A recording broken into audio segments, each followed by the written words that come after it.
What is up, counterculture people? I'm Lewis, and this is, I am Anthony. if you haven't already met him already. If you're new to the channel, please subscribe, put a thumbs up, turn your post notifications on so you know when we are dropping content. But to start off, this is episode 8 of Counterculture Podcast, and today we're going to be talking about all things connected to the three terms that biblical authors write about pertaining to humanity's sinful nature, talking about the flesh, the world, and the devil. Yeah, guys, today we're really going to focus in on two ideas that we really understand to be perpetuating our society. And they're these two ideas centered around individualism and consumerism. And these two ideas, they actually what they do in our culture, they've really filtered these phrases, these sayings that we love to live and die by. And one of those phrases that I actually did some research on was one of the ones that I hear fairly often, and it's kind of what we use to justify what we've done. Maybe it be something wrong that doesn't necessarily align with the cultural norms, but it's this saying, and it says, "The heart wants what the heart wants." And the reason I really quote that phrase is because I think a lot of us naturally, you hear that phrase and it's something you want to get tatted on your arm, or it's something that you want to post, as your header on Facebook or something on your Twitter. But when we really study, the root cause and the root of who claims this phrase, it's actually claimed by a man named Woody Allen. And Woody Allen says this in opposition to allegations in court when he's actually confronted on the idea of him raping his adopted daughter. And this is something he says in court in a time where he should be feeling sympathetic, he should be apologizing, he should be admitting to his wrong, but instead he actually comes and says this phrase. He says the heart wants what it wants. And so I think most of my liberal friends, every person who is very liberalistic, would agree that nobody is okay with allowing the heart to want what the heart wants if it goes as far as raping children, right? Right. But but we love to say these quotes. We love to, you know, teach these things and hold them dearly to our hearts. But when we really look at the root cause of this specific saying, it was tied to so much evil and so much, destruction. And so one of the things that's interesting is that in the Bible, the term heart, it's actually related to the term flesh, just like Lewis said. And so that's something we're really going to be breaking down today. And so we're not going to read from scripture, but just like one of our, our main motives here is that we believe in raising people's living above the status quo with the influence of scripture. And so I'm not necessarily going to quote a scripture. Um, Lewis is not going to read scripture like he did in previous episodes, but we encourage you guys. I'll be giving you the book name so you guys can go back in your free time. Go ahead, go read the whole chapter, go read the whole book for God's sake. You know, It's a let's. good book. It's a good It's a really book. good book. It's a really good book. Um, so my what I'm referencing is a teaching by the Apostle Paul. And Paul, what he does is he teaches this lesson on the world, the flesh, and the devil. And he teaches this to the church of Ephesus, and it's actually found in the Bible in Ephesians chapter 2. He uses the word the world in verse 2 of chapter 2 as he says, you've followed the ways of the world. He uses the term the flesh in verse 3 where he says, you're gratifying the cravings of our flesh and following its desires and thoughts. He quotes the devil in verse 2 as he says, the rulers of the kingdom of the air, the spirit who is now at work in those who are disobedient. The teaching from Paul is where the early church originally got the language of the enemies of the soul. This language, it was used to define the tension we actually find outside our bodies and within our very own souls. Paul later teaches us that when we do war, we're not warring against flesh and blood. I mean, just think of it in a more practical setting. You know, our war, it's not with ISIS, it's not with Republicans, it's not with Democrats or even other countries. Rather, those things are all symptomatic level root cause, you know. Those are very minute. They're not the root. Paul says that it's actually much deeper than flesh and blood. And our real fight isn't against the world, like I said, but it's against the flesh and the devil, because these three are the ones that create distortion by deceiving ideas which ultimately become normalized in our daily living. So I'm going to say that once more. Our real fight, it's against the world, flesh, and the devil, because these three are the ones that create distortion by deceptive ideas which become normalized in our daily living. The devil's lies, again, I'm going to say this similar to how we talked about it last week. The devil's lies, they're not random. It's not like the devil's whispering in my ear saying, Tupac's alive, you know, because that does absolutely nothing for me. But instead, the devil, he'll specifically target the areas of my flesh, the weak areas, the insecurities inside of me, and that is his strategic plan. So you're referencing a lot of terminology that our viewers might not know, or they might not be even used to. So can you simplify this term that you're talking about by the flesh? Yeah. So the term flesh, interestingly enough, in Greek, it has three definitions. And the first one, it refers to our animalistic cravings, which incite us to sin. And the other one, it's referring to a generational ethnicity. So it would be, right now, I would be able to say I'm a Hispanic. You would be able to identify as, What do you think I am? I would say Salvadorian. Salvadorian? Yeah, you're way off. I'm Mexican. Okay, so he's Mexican, Hmm. so he would identify as a Mexican. I would identify as Hispanic. So those are our generational ethnic, backgrounds, and so that would actually refer to as the flesh. And so Paul teaches us that there's a third option, right? And the third option is found in Ephesians 2, and it's when he says the flesh is our sinful passions and cravings. I want to say this is that there's a famous New Testament scholar, and he actually defines the flesh as the ability to bend your desires away from God, having full reign over your life. So what that means is that, the best way that this man decided to define what the flesh and its ability is it gives you this kind of this tension to side with your internal desires, the primal desires, the animalistic desires that completely oppose the counterculture what God has for your life. In our last episode, we talked about how the devil's playground is our mind in isolation. Planting seeds filled with lies are one of his main tactics. Would you say that the flesh is the arena of sin to be displayed? Yeah, I would say that the flesh is the soil in which Satan loves to sow his seeds of deceptive ideas in order to play out normalized, living skills in our life. So it's like I said before, those thoughts that you begin to think of insecurities, of all these lies that he places in your mind that you're not good enough, eventually those are going to reap havoc in your life. It's not like he's lying saying, hey, you know what? Tupac's alive. No, no, no. We all know he's dead. And if he was alive, then that's great for him. But he targets the animalistic cravings, the animalistic desires, specifically when it comes to sex, food, pleasure, and power over others. Would you say that the flesh proves evolutionists to be true considering our behavior, since you're defining the flesh and our desires are animalistic? So the thing is that humans and animals, we have such a comparison in so many ways, but the differences are found in our hierarchy of desires in our bodies and our minds.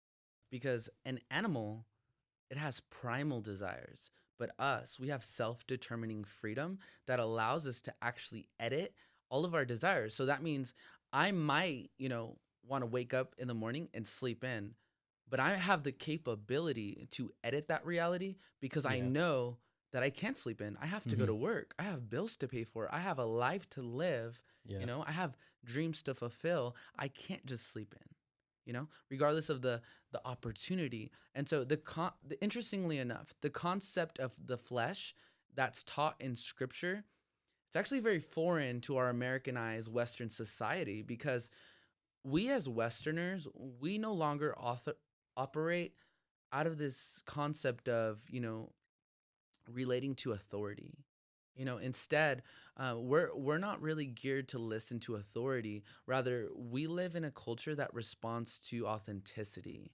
I want you to think, because psychologists have found that we no longer live by, what an authority tells us to do, whether it be your parents or your pastor or your professor or even God himself. Rather, you are more likely, according to psychologists, to listen to someone that is more geared to kind of like providing that support for your true and authentic self. So you might not listen to your pastor or professor or even God himself if it opposes your true and authentic self. So basically, we're gonna listen to somebody who benefits us. Yeah, you want to listen to somebody who ultimately agrees with you. Right. Yeah, so that's just the society we live in now, is that the flesh, this understanding of the flesh. Originally it was this idea that you're obeying the flesh, the thing that disobeys God, the thing that opposes God, the thing that is countercultural to God. But now we live in such a society where we don't even listen to the authorities, but Yeah. rather we're so consumed with this idea of authenticity, of being our true self, of living out our true feelings, our true identity. But as Westerners, do you think that we've been navigating through life that is led by emotions over true rationality?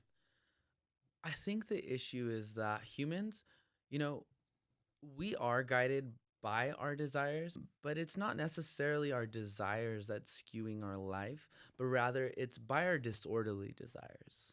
Okay. And so humans, we're lovers first and thinkers second. And the Okay. problem isn't that we don't love enough. I think there's a lot of people who would say, the world just needs some more love. But I don't think the problem is that we don't love enough. I actually think the issue is that, we love either number one, we either don't love enough, or number two, we're just loving the wrong thing. And so just think of it this way practically.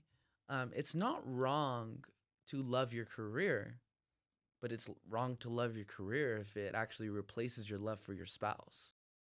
It's not wrong to love your children, but it's wrong to love your children to the extent if it overrides your love for God. So if little Jimmy has a baseball game on Sunday, that one Sunday becomes 1,000 Sundays. Right. You're missing church all year long and saying, you know what, I guess live stream's gonna do it for me. Mm-hmm. And that's where you're replacing the altar of where God should be in your life, and you're putting your children, you're putting your spouse, you whatever it looks like for you, but you're replacing, you're separating this veil that your love should have an order to it. Because if your love fails to have an order, your life will not have an order. So what about those who struggle to prioritize their desires, such as you said, kids over spouse, or work over family, or even work over God? Yeah, so the thing is this, is that we have become so egocentric Mm-hmm. and individualistic to the point that the self has actually replaced the soul. Just Right. think, we're so fascinated about how we feel, which leads us to exploring, indulging, and expressing ourselves. Yeah. We're so committed to those things. We're so committed to exploring, indulging, and expressing ourselves, but it actually leads us to failing at taming ourselves. So I want to say that again. In our culture, we are so individualistic and egocentric to the point that we love exploring ourselves, we love indulging ourselves, we love expressing ourselves, but the one thing we actually fail at when it comes to ourselves is taming ourselves. And so just think, there was once a time where it was found wrong to actually deny God. But now in our culture, it's actually wrong to deny yourself. People say things like, follow your gut, follow your instinct, follow your passion, follow your love. Even though when you follow Jesus, the prerequisite to following him is to dying to yourself, dying to your desires, dying to what you want. As you mentioned, Christ does say, die to yourself, pick up your cross daily. But culture does teach us to be true to yourself, follow and trust your heart. What are your thoughts on how culture has instructed this generation to live, such as you said, trust your heart and do what your heart says?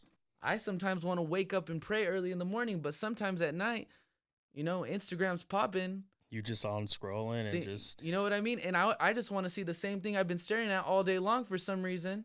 Check some Bleacher Report scores.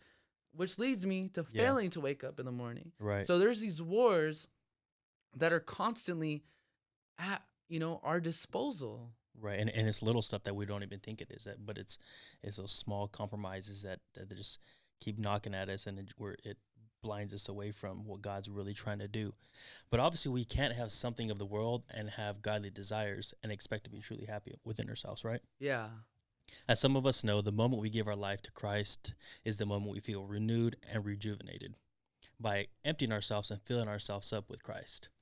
For the people who feel the needs to put their own desires above God's, what are some ways we could get aligned with God's will for our life? I think this question is so vital because, as my experience pastoring and ministering to people, this is one of the hardest questions, that people are really faced with is, I want to love God. I love God Right. when I'm in my worship. I love God when I'm in my prayer. I love God when I'm in my word, but I really love my sin too. I really want to let go of this thing, but it feels good. And I always tell people, sin, it feels good. For a time being. Exactly. Sin, it feels good, it tastes good, it looks good for a time being, but the consequences might be deadly. You know?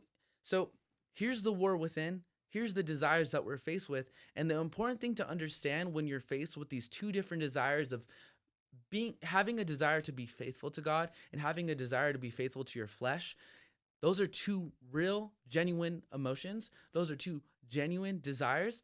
But I want to say is that our strongest desires, they're not always our deepest desires. When I'm in a moment of temptation, my strongest desire is to sin.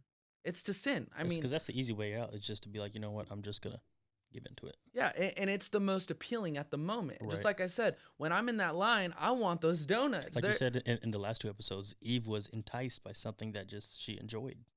Exactly. And so the strongest desire in that moment of temptation is to sin. But when I step out of that moment of temptation, my deepest desire is to actually please God, Mhm. honor Him with my body, honor Him with my mind, honor Him with my soul. Yeah. See, but it often doesn't feel that way during temptation, but I find that our deepest desires are actually sabotaged by our circumstances, which elevate the stronger desires to sin and rebel against God. And so, in a nutshell, being true to yourself is absolutely the worst advice anyone could ever listen to or give, because listening to yourself rarely leads you to a life of freedom, but instead leads you to a life of slavery to sin and your flesh. So it's better, obviously, to say no to our flesh, is what you're saying. Yeah. Okay. So as some of us know, Paul teaches us in Romans 6 not to abuse the free will that God has granted us with. Yet there are times in our life where we know right from wrong and still choose our own desires. Such as you said, you were in the grocery line and you know what? I'm just going to get those donuts. Yeah. I'm just going to do it. But we still take advantage of the gift that God has given us, such as the free will. But sometimes we tend to manipulate God's free will for our life because of our rebellious mindsets. What are some ways we could change our mindset towards this situation to not take advantage of God's free will? Here's the thing. You have self-determining freedom. You're not an animal. So when an animal is hungry, when a lion's hungry, it sees the zebra and it doesn't take a step back and say, hey, let me just go read a book on veganism. He just goes and gets it. It just goes and eats it raw. But when you go to a restaurant, what they give you are options. You have a choice. If you're a vegan, there's a vegan menu for the most part. If you're on the keto diet, you have the option for all meat. You get the keto style. They'll put it in a lettuce wrap. You have options. See, an animal, it has no options. You as a human, you have self-determining freedom, which allows you and grants you the ability to actually have options. Just like you have the opportunity to choose what you want at a restaurant, you actually have the choice to buy into gossiping, to buy into laziness, to buy into arguing and fighting. But because of our self-determining freedom, we have the power and ability to actually override all of that in order to choose a life of hard work, patience, and truth-telling.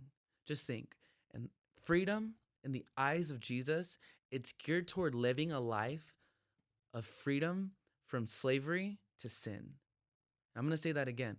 Freedom in the eyes of Jesus isn't geared toward this idea of manipulating his grace in order to sin more, but it's actually having a freedom to free yourself from the slavery of sin.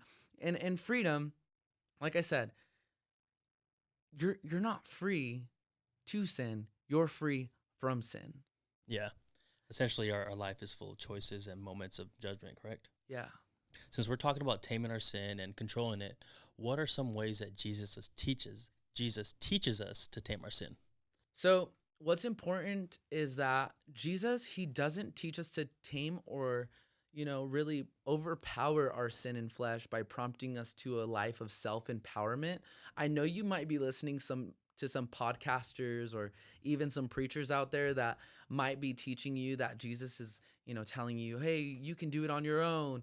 Just will it out," or self-empowerment. You know, they're actually, I promise you, they're twisting the words of Jesus, because realistically, whenever you look at Jesus, he doesn't teach us to tame and overpower our sin with self-empowerment tactics. He's not a motivational speaker. He's not a Tony Robbins. He's not doing that to us. Instead, I promise you, read the Bible. This is what Jesus says. You come at him, you ask him, Jesus, how do I tame my sin? How do I overcome this addiction? How do I stop being depressed? How do I stop having anxiety? How do I stop sleeping with someone who's not my spouse? Well, you know what Jesus would say? He'd say this: there's your cross. Go pick it up and die to yourself. Plain as day. Go pick it up and die to yourself. Yeah, people are going to hear that, man, and they're going to say, you know what, that's impossible for me to pick up my cross or stop doing what I'm supposed to be stop doing what I'm not supposed to be doing. But I think some people who hear that or read those things similar to that and assume God is controlling and hates our true self and personalities. Would you mind helping break down Jesus' true intentions of saying things such as dying to yourself or picking up your cross daily? Yeah.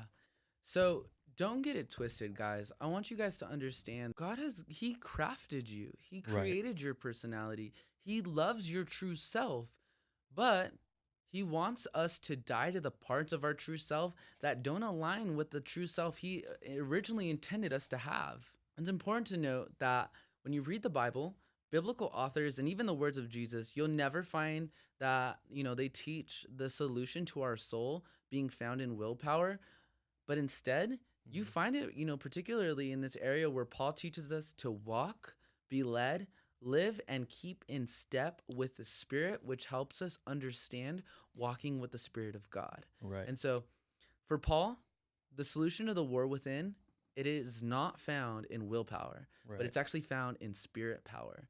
It's not to say that willpower is not, important. It's not to say that, your willpower, it's a gift. It's a gift from God. You have Mhm. that ability to, like I said, self-determining freedom to override those desires. But I remember recently we have a veteran that I work with in my office, and I was talking to the social worker, and we were talking about his drug addiction and how severe it is, and how he constantly is going back to using heroin. And we were talking about, willpower and different tactics that he can utilize. And she was explaining to me, she said, willpower is interesting because when willpower works, it works great. It just doesn't work all the time. And so, what I want to say is that the issue with willpower is that it doesn't work against trauma. Mhm. It doesn't work against mother or father wounds that you might have. It doesn't work against a porn addiction. It doesn't work against relational dysfunction. Right. Because at that point, when you're trapped in an addiction, when you're trapped in anxiety, when you're trapped in depression, willpower is absolutely, it's useless. Yeah. And so I want to say this as a follower of Jesus, and the cool thing is that whether you claim to be a follower of Jesus or not, you have that access this moment to make a choice to put your faith in something more powerful than yourself. As a follower of Jesus, you have access to something that your counterparts actually don't. And it's this access that we have to tap into a power beyond us. And it's a power that we actually rarely utilize. And we have the capacity to open our minds, open our bodies to the Spirit of God, who isn't just up in heaven, doing, receiving worship, but He's actually within your very soul and mind and body, giving you the power that you need to override and overcome your sin. Right. That's good, man. We may have some people listening or watching that feel that they might have the perfect life. They live in the perfect home. They have the perfect family. They make all the money in the world, but still have some sort of emptiness in their heart because they put their desires, in the wrong order. They're not prioritizing their desires correctly. How could this idea of slavery be related to their life? Yeah, that's a good question, man. I like Right. that. Slavery, it's not just being in chains. It's not Mm-hmm. just being in poverty. It's not just being on welfare. You know, you can make six figures a year and still be in slavery. Because here's the thing: as long as you are run by your desires, you are a slave. As true as it is, if you're ran by your desires, you're a slave.